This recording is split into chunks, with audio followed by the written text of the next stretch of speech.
Imagina que estás en medio del desierto más árido del mundo. A tu alrededor, solo hay arena, roca y un sol implacable. No hay ríos, no hay lagos.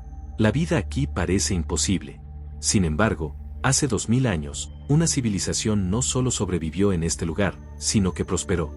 Y nos dejaron un mensaje tan grande que solo puede ser leído desde el cielo. Hablo, por supuesto, de las líneas de Nazca. Seguramente has visto las imágenes. Un colibrí gigante, una araña, un mono con su cola en espiral. Figuras perfectas, trazadas sobre el suelo del desierto peruano con una precisión que desafía la lógica. Durante casi un siglo, desde que fueron redescubiertas, nos hemos hecho la misma pregunta. ¿Qué son? ¿Y por qué están ahí? Las respuestas que hemos escuchado parecen sacadas de una película. Algunos dijeron que eran un gigantesco calendario astronómico, alineado con las estrellas para predecir solsticios y equinoccios. Una idea fascinante, pero que no explica las figuras de animales. ¿Para qué necesitas una araña de 45 metros para saber cuándo empieza el verano? Otros, con una mirada más artística, sugirieron que eran ofrendas a los dioses. Gigantescos dibujos para que las deidades, desde su morada celestial, pudieran admirar la devoción del pueblo Nazca. Tiene sentido, en un mundo donde lo divino lo era todo. Pero, ¿por qué crear arte que tú mismo, como creador, nunca podrías apreciar en su totalidad desde el suelo? Y luego, claro, está la teoría más famosa, la que encendió la imaginación de millones y vendió incontables libros. La idea de que las líneas de Nazca eran, en realidad, pistas de aterrizaje para naves extraterrestres. Una señal para visitantes de otros mundos. Es una historia emocionante, sin duda, pero es una historia que le roba el mérito y la increíble inteligencia a la gente que realmente las construyó. Estas teorías, desde la científica hasta la fantástica, han dominado la conversación. Se han convertido en la verdad aceptada. Pero todas comparten un error fundamental. Todas asumen que el secreto de las líneas se encuentra mirando hacia arriba, hacia el cielo, hacia las estrellas o hacia dioses lejanos. Hoy, vamos a darle la vuelta a esa idea. Vamos a dejar de mirar al cielo y vamos a empezar a mirar debajo de la tierra. Porque el verdadero secreto de las líneas de Nazca, el que una parte de la comunidad arqueológica se negó a aceptar durante décadas, no es un mensaje para los dioses. Es una herramienta para la supervivencia. Una herramienta tan ingeniosa que nos obliga a reescribir todo lo que creíamos saber sobre el pueblo Nazca. Y todo comienza con el elemento más simple y esencial de todos, el agua. Quédate conmigo, porque la historia que estás a punto de escuchar conecta estos dibujos gigantes con una red oculta de túneles subterráneos, con rituales sagrados y con un conocimiento del entorno tan profundo que hoy nos parecería casi magia. Este no es un misterio sobre alienígenas. Es la historia de un pueblo que aprendió a hablar el lenguaje del desierto y convirtió la tierra estéril en un hogar. La Pampa de Nazca, un nombre que evoca misterio. Es una de las regiones más secas del planeta. Llueve, de media, menos de 20 minutos al año. Es un paisaje lunar, una planicie que se extiende por cientos de kilómetros cuadrados entre los valles de Nazca y Palpa. La superficie está cubierta por una capa de guijarros de color rojizo oscuro, óxido de hierro puro, quemados por el sol durante milenios. Pero si rascas esa capa superficial, de apenas unos centímetros, aparece un suelo de color mucho más claro, casi amarillento. Y en esa simple dualidad de colores reside la técnica de los Nazca. Para crear sus gigantescos geoglifos, simplemente retiraron las piedras oscuras de la superficie, dejando al descubierto el suelo más claro que hay debajo. Es un método engañosamente simple. Lo increíble no es el cómo lo hicieron, sino el por qué, y la escala a la que lo hicieron. Hablamos de más de 800 dibujos rectos, 300 figuras geométricas y 70 diseños de animales y plantas. Algunos de estos diseños, como el pelícano, miden casi 300 metros de largo. Son tan masivos que, desde el nivel del suelo, son irreconocibles. Parecen simples caminos que se pierden en el horizonte. Solo si te subes a un avión y te elevas a cientos de metros, el caos de líneas cobra sentido y las figuras se revelan en toda su majestuosidad. Este hecho, que solo puedan verse desde el aire, es la piedra angular de todas las teorías exóticas. Si no podían verlas, ¿para quién las hacían? Durante mucho tiempo, la arqueología tradicional se sintió cómoda con la respuesta ritual. Eran para los dioses, fin de la historia. Cualquier otra idea era considerada especulación, pseudociencia. El debate parecía cerrado. Pero mientras todos miraban las figuras, Se estaban perdiendo la pieza más importante del rompecabezas. No las líneas en sí, sino el lugar donde estaban trazadas. ¿Por qué aquí?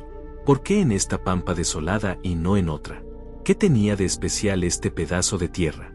La respuesta no estaba en los dibujos, sino en lo que los dibujos señalaban. Como un mapa del tesoro donde la X no marca el tesoro, sino el camino hacia él. Para entender esto, tenemos que viajar un poco en el tiempo, a los años 30 y 40. Pilotos peruanos y estadounidenses que volaban sobre la región en sus rutas comerciales fueron los primeros en reportar la existencia de estas extrañas carreteras antiguas. Pero fue un hombre, un académico estadounidense llamado Paul Kosok, quien les dio fama mundial. Kosok llegó a Perú para estudiar los sistemas de riego antiguos. Era un experto en agua, no en arte. Y ese fue su golpe de suerte. Una tarde de junio de 1941, Kosok estaba estudiando una de las largas líneas rectas que cruzan el desierto. Mientras el sol se ponía en el horizonte, se dio cuenta de algo asombroso. La línea que estaba investigando apuntaba directamente al punto exacto de la puesta de sol en el solsticio de invierno.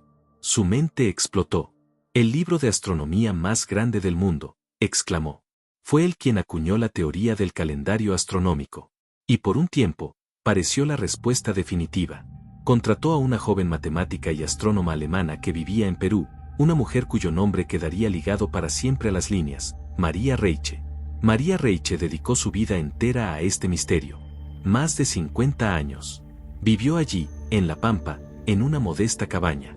Con una escoba, limpiaba las líneas para protegerlas del viento y de la gente. Las midió, las cartografió, luchó por su preservación. Ella estaba convencida de la teoría astronómica de Kosok.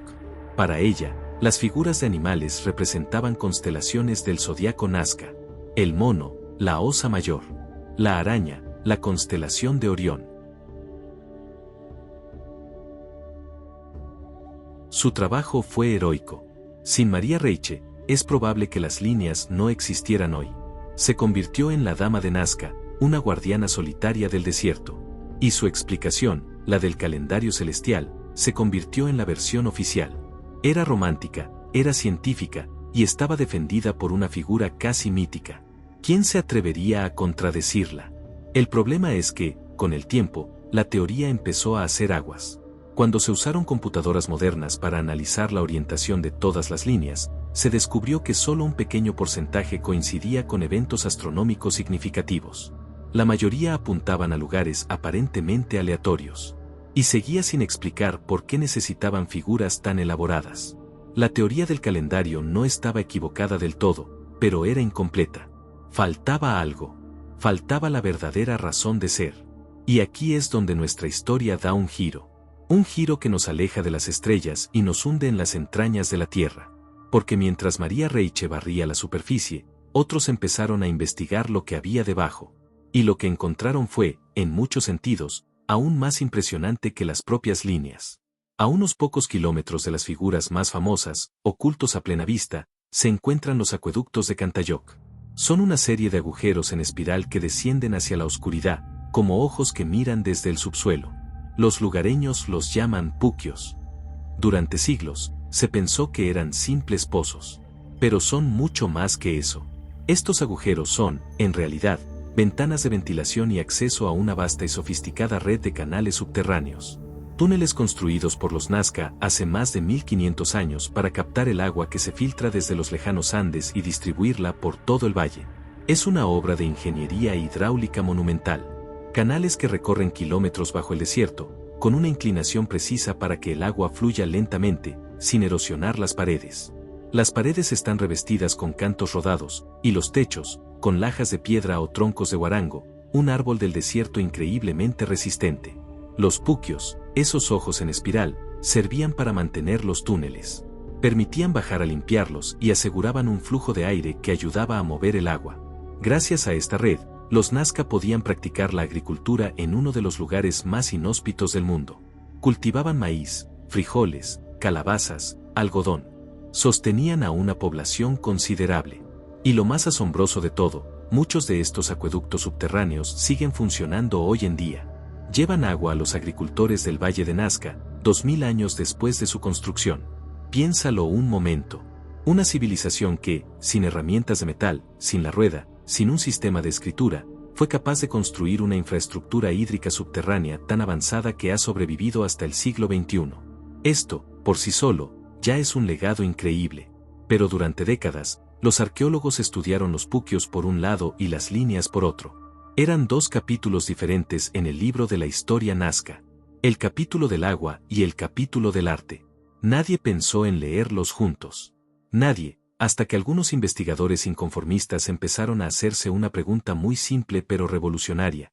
¿Y si no son dos cosas separadas? ¿Y si las líneas y los puquios son parte del mismo sistema? Esta es la idea que al principio fue rechazada, ignorada, porque era demasiado simple, demasiado terrenal. No tenía el glamour de los calendarios cósmicos o las visitas extraterrestres. Pero era una idea que, por primera vez, empezaba a tener sentido de todo. Investigadores como David Johnson, un ex profesor y estudioso independiente, empezaron a superponer mapas. Un mapa de los geoglifos sobre un mapa de la geología subterránea de la región. Y entonces, la revelación. La conexión se hizo evidente. Descubrieron que la gran mayoría de las líneas rectas, esas que no apuntaban a ninguna estrella, si apuntaban a algo. Apuntaban directamente a lugares donde se encontraban fuentes de agua subterránea. Las líneas actuaban como gigantescos indicadores, flechas que señalaban la presencia de acuíferos, fallas geológicas por donde se filtraba el agua desde la montaña, o directamente, la ubicación de los puquios. De repente, el caos cobró un nuevo orden. Las líneas no eran caminos al azar. Eran un mapa funcional y a escala real del sistema hídrico de toda la región. Un mapa que no estaba hecho para ser visto, sino para ser caminado.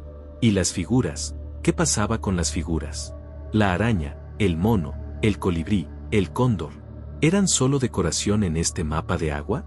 No, también tenían un propósito. En la cosmovisión andina, que los Nazca compartían, muchos de estos animales eran símbolos sagrados directamente relacionados con el agua y la fertilidad.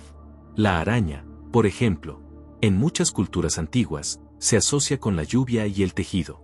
Tejer la lluvia, traer el agua. El mono, una criatura de la selva amazónica, una región llena de agua, un lugar mítico para la gente del desierto. Su presencia en la pampa seca sería una invocación directa a la abundancia hídrica. El colibrí, un ave que anuncia la llegada de las estaciones cálidas, y con ellas, el agua que baja de los Andes.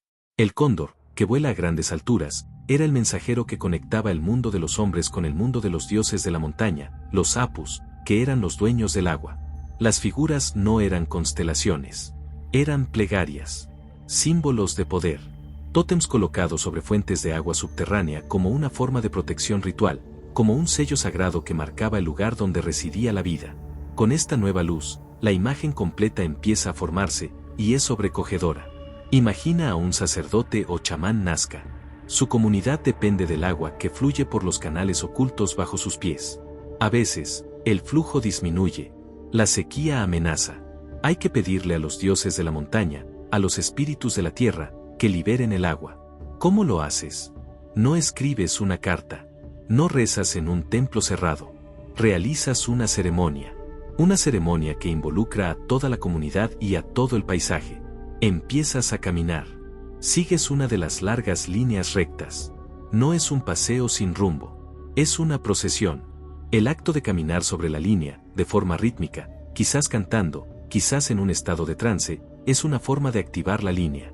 De canalizar la energía humana, la intención, la plegaria, directamente hacia la fuente de agua que la línea señala. Es un acto de psicomagia a una escala monumental.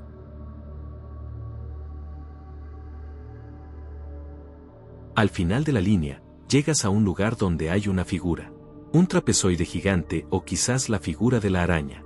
Este no es solo un dibujo. Es un espacio ritual. Un templo al aire libre. Aquí, la comunidad se reúne. Bailan, realizan ofrendas, quizás sacrificios.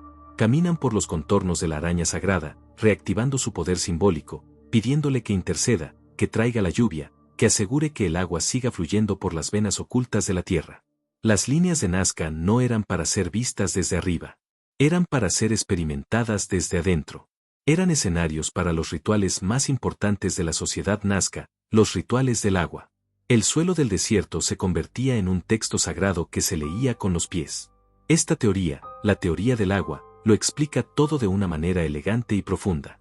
Explica la ubicación de las líneas, conectándolas con la geología. Explica la función de las líneas rectas como indicadores. Explica el significado de las figuras de animales como símbolos religiosos funcionales. Y, lo más importante, explica el por qué. ¿Por qué tanto esfuerzo? Porque el agua era la diferencia entre la vida y la muerte. No hay nada más importante. Invertirían toda su energía social y religiosa en asegurar ese recurso. Entonces, ¿por qué fue tan difícil que esta idea se aceptara? ¿Por qué la arqueología se aferró tanto tiempo a la teoría astronómica o simplemente las catalogó como arte ritual sin más? Hay varias razones. Primero, el peso de la tradición. María Reiche era una figura tan respetada y su teoría tan extendida, que cualquier alternativa parecía una falta de respeto a su legado.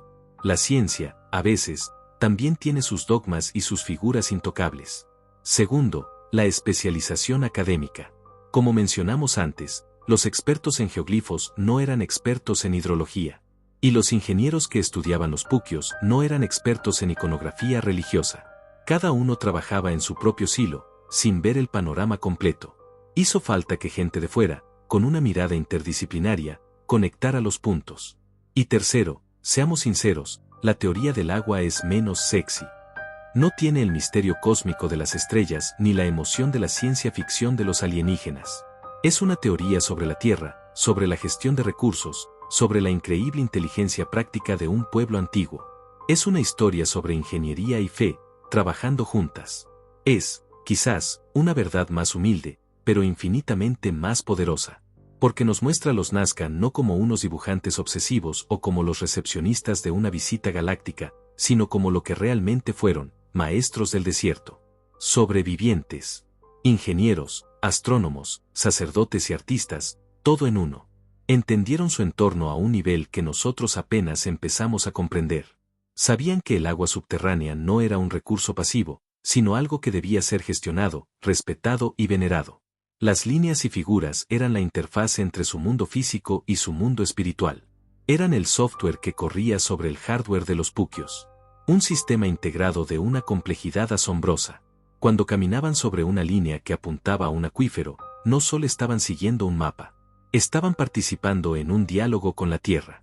Esta perspectiva lo cambia todo. Ya no vemos las líneas como un enigma pasivo, sino como una tecnología activa. Una tecnología espiritual. Nos obliga a mirar a las civilizaciones antiguas con un respeto renovado. Su conocimiento no era primitivo. Era diferente. Holístico. Integraba la ciencia, el arte y la religión de una forma que nuestra cultura moderna ha olvidado por completo. El gran secreto de las líneas de Nazca no estaba oculto en un lenguaje codificado para seres de otro planeta. Estaba a la vista de todos, pero escrito en un idioma que habíamos desaprendido, el idioma de la interconexión entre el ser humano y su entorno. El secreto es que el mapa y el territorio, la oración y la acción, el símbolo y la función, eran, para el pueblo Nazca, una y la misma cosa. Hemos pasado un siglo mirando al cielo buscando respuestas, cuando siempre estuvieron bajo nuestros pies. El misterio de Nazca nunca fue sobre quien podía ver los dibujos. El verdadero misterio, resuelto ahora, es sobre la sabiduría de aquellos que los caminaron. Así que la próxima vez que veas la imagen del colibrí de Nazca, no pienses en un mensaje para los dioses en el cielo. Piensa en él como el guardián de un pozo de agua oculto, la clave de un sistema que dio vida al desierto. El verdadero giro de perspectiva es este: las líneas de Nazca no eran un lienzo para ser visto, sino un manual para ser vivido. Su secreto no era para quien fueron hechas, sino para que se usaban, para orquestar el milagro de la vida en el lugar más improbable de la Tierra.